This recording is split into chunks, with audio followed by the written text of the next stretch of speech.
Aloha and welcome to Cabrinha's Tech Tips. In this section, we'll show you how to rotate the IDS landing line of the 2009 powerdrive IDS control system.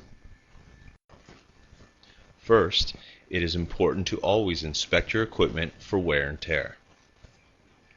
So, prior to flipping the line, you'll need to inspect it carefully to determine if the worn section is still usable or if the line needs to be replaced.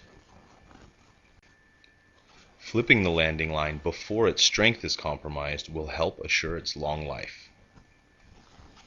To flip the IDS landing line, you must first unwind the control lines from your bar. So go ahead and undo the elastic line winders from the bar and lay your lines out on the beach or any clear area just as you would while setting up your kite.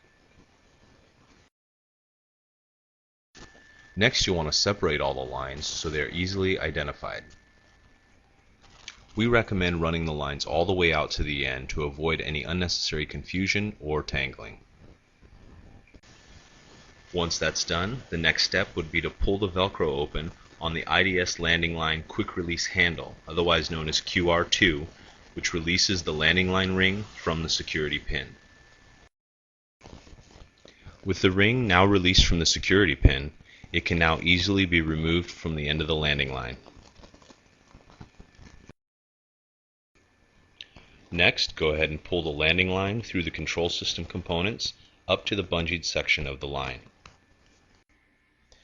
It's important that you carefully note the path of the IDS line both before and during removal, as the replacement must follow the exact same path.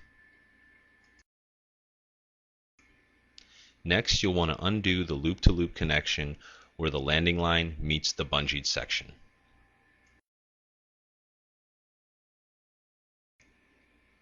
Flip the IDS line so that the worn end will now be connected to the bungeed section.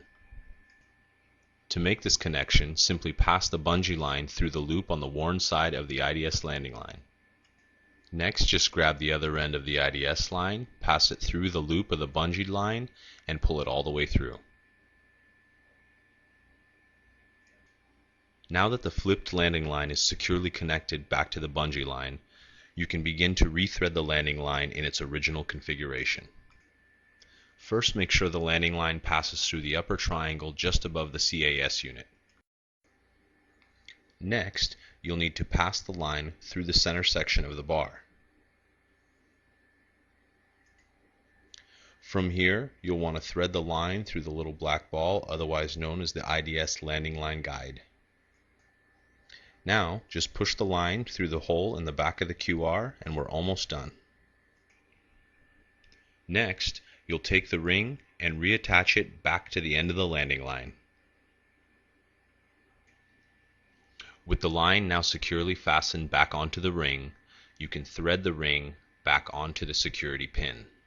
Fold the pin over and reattach the IDS QR2. Take time to ensure that the velcro is seated neatly and firmly in place. One final check should reveal that everything is attached correctly and securely and free of tangles, and you're ready to ride.